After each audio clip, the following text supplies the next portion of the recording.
Yes, brothers. Hope you guys are all doing well. Today, in this video, I'm going to be talking about the cardio routine that helped me. Well, this cardio method that I used which made me go from week 1 within my cart to currently like around week 12, week 13 of my cart. I'm going to tell you guys the cardio strategy that I used to help me lose. I think it was around. In this cut, I was like 73.49 to, yeah, so like around 9 kg. So I've lost like around 9 kg in 12 weeks. I'm going to tell you guys the cardio strategy that I used to help me lose this amount of kg so far within my cut. Obviously, I'm not done yet. I'm currently on week 13 right now, but this is kind of like how I look around week 12. I'm going to tell you guys the cardio strategy that I used to make me go from week 1 within my cut to currently week 12, week 13 within my cut. Obviously, I'm not done yet. But yeah, I'm going to tell you guys what I did so far to go from this to this in terms of my cardio. So first thing would be is we need to understand how to set up calories. You don't want to, the biggest mistake people do is they set up their calories in a way that they slash it down too much. They go too hard too quick, so they slash it down too much. They slash their calories down by 1,000 and then they increase the deficit by, raising the output more by doing 30 minutes of cardio daily. So we don't want to set up our calories this way because it will put our metabolism in the bin. You're more likely going to crash diet and you're more likely going to rebound, and hence you're going to be gaining the weight back that you lost if you end up crash dieting. Instead, what we want to do is we want to drop just below maintenance and increase the deficit, doing steps and cardio. So steps and cardio are both very good tools to help you burn more calories and hence lose fat faster. But the way to do it is you don't want to set up your output very high at the start, because that's just going to, unless if you're lean and you're trying to get from lean to shredded, then yeah, you can. But for an average person that's above 15% body fat, I think that's just my opinion. That's the worst way to set up your output. So instead, I want you to start off your output very, very as low as possible. So we want to do 10k steps and 20 minutes of moderate cardio daily. And when you do your cardio, you want to avoid HIIT cardio and you want to do moderate cardio that's non-impact, that gives less impact within your joints and less stress within your joints. And this can be something like Stairmaster, the cross bike, or incline treadmill, which is the most popular one that a lot of people like to do. I personally like to do Stairmaster. I think I find it, I just find it more enjoyable to do Stairmaster than incline treadmill. But obviously sometimes here and there I do incline treadmill. But anyways, both of them, yes, Stairmaster does burn more calories, but the difference is not compared to an incline walk or cross bike, but the difference is not that big, as long as you keep the ingredient the same, a heart rate of 120 to 130. So when it comes to doing a cardio as well, I've got to mention, when I say moderate cardio, I want your heart rate to be 120 to 130, not anywhere above 140 or below 120, because that's not at zone 2, We want our cardio to be at zone 2. That's the best way to set up your calories.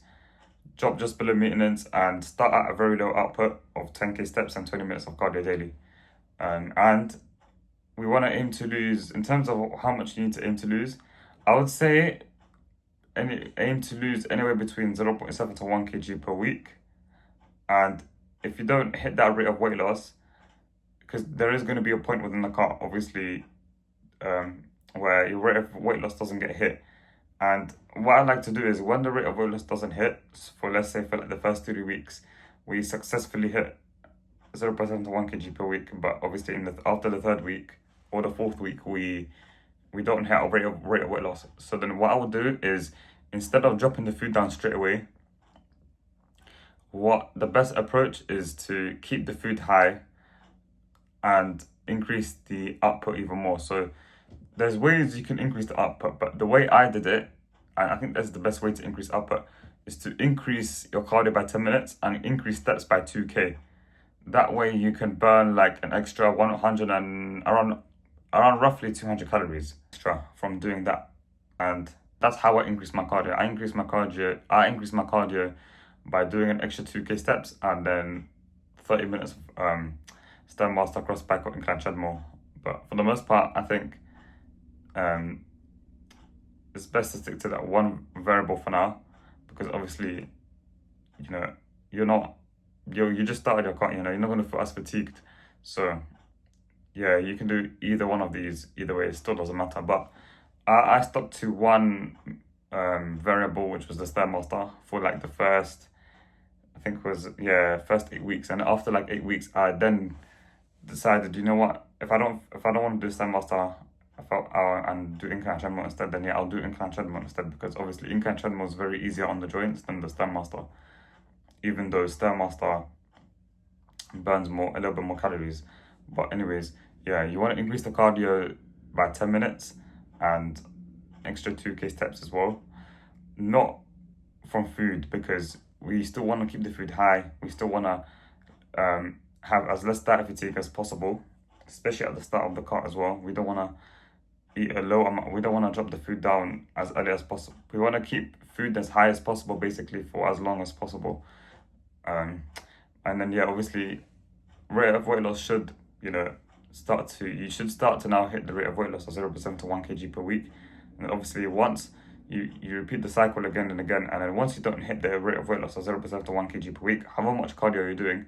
So if it's 30 minutes and then 12k steps daily, you want to do the same thing by increasing the output again by doing 40 minutes and 14k steps. So an extra 10 minutes of cardio and an extra 2k steps. Yeah. So yeah, and then from that point, you should start to feel a bit fatigued from the cardio, which is very normal, which is expected. You may get soreness within your quads. You may get soreness with the quads. You may feel very fatigued. Because obviously doing cardio daily is something that's very fatiguing, which is understandable, obviously. And that included me as well. And then yeah, around like week 8 was when I didn't hit my rate of weight loss. And so what I did is instead of increasing the cardio more, because I was experiencing some, soreness and stuff, which is very normal, especially when you do that amount of output. Yeah, that's when I decided to drop the food down. Now, the way to drop the food down is, this is how I think everyone should drop their food down. And this is something that I did as well. You want to drop 200 calories down from food, but I think it's best to drop all of the calories down first from fats. And once you drop the food down again, then that's when you can drop from carbs. The reason why I want to do this is because, firstly, it's easier to drop from fats, because obviously for every gram of fat is 9 calories compared to carbs, and every gram of carb I think is like 4 calories. Yeah, so hence it's going to be easier to drop the 200 calories down from fats instead of carbs. And yeah, and another reason why we want to do this is because we want to maintain our gym floor performance. We want to maintain, and in order to maintain our gym floor performance, we need to keep carbs as high as possible. So hence, it makes sense to drop fats first, drop food down from fats first, and then carbs second once you drop the food down again. But yeah, I dropped the food down by 200 calories, and I did that by basically getting rid of dark chocolate. And yeah, that's pretty much what I did.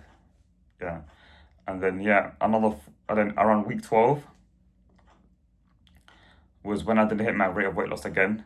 And so what I did is instead of dropping the food down, because my food was still quite high, I was eating around 2.2k calories or 2,180 calories. But I decided to, keep the food how it is, and then increase the cardio by 10 minutes, but also keeping steps the same. And what you guys can do is, and this is what I decided to do. I decided to increase the cardio by 10 minutes, was also increasing the heart rate slightly. So instead of doing heart rate of 120 to 130, I increased the heart rate to ensure that I do 50 minutes at a heart rate of 130 to 140. This is something that I'm currently doing right now. And this is so that we can still keep food very high, even though cardio was even though doing a high amount of output is very hard. And yeah, that's basically how I approached my cardio. And yeah, you guys can approach it the same way as me if you guys want to. And obviously, if you're cutting for for a less amount of weeks compared to for like less than 12 weeks, then obviously you don't really need to do 50 minutes and then a heart rate of 130 to 140. You can just stop at 40 minutes of cardio at a heart rate of 120 to 130 with 14k steps, and then you can look to drop the food down from there, no problem. But obviously, either it's best to keep the food high as high as it's best to keep the food as high as possible for as long as possible, and that made me decide to still keep the food high and then obviously increase the output. So yeah, to summarize, the way to increase the cardio and the cardio method that I did is to start with 20 minutes of cardio along with 10k steps, and then increase the cardio over time. And the way to increase the cardio is to do an extra 10 minutes and an extra 2k steps, and again do an extra 10 minutes and then an extra 2k steps with 40 minutes of cardio daily, and then 14k steps. And then obviously this is very understandable, but it can impact your activity. So hence, if it does impact your activity and doing 40 minutes of cardio and 14k steps, then that's when you can drop the food down. Or if you still have the time to be doing a cardio and your steps, if you think you have the time to be doing 16k steps and 50 minutes of cardio daily, then go for it, obviously. Or if you have the time to do your cardio but you don't really have the time to do more steps, then you can increase the cardio by 10 minutes and do it at a higher heart rate of 130 to 140 instead of doing it at minimum 120. So yeah, that's the best way for me, in my opinion, to approach the cardio. And yeah, you can drop the food down obviously between doing 40 minutes of cardio and 14k steps. And then after you drop the food down once, and you don't want to, after you drop the food down once, then you can increase the cardio again. That way you don't have to do 50 minutes for like a longer period of time. But yeah, that's the way how I approached my cardio so far within my cutting phase. If you have any questions, then drop it down in the comments. If not, then the fact that you watch this video is good enough for me. Thanks for watching as always, and I will see you lot in the next video.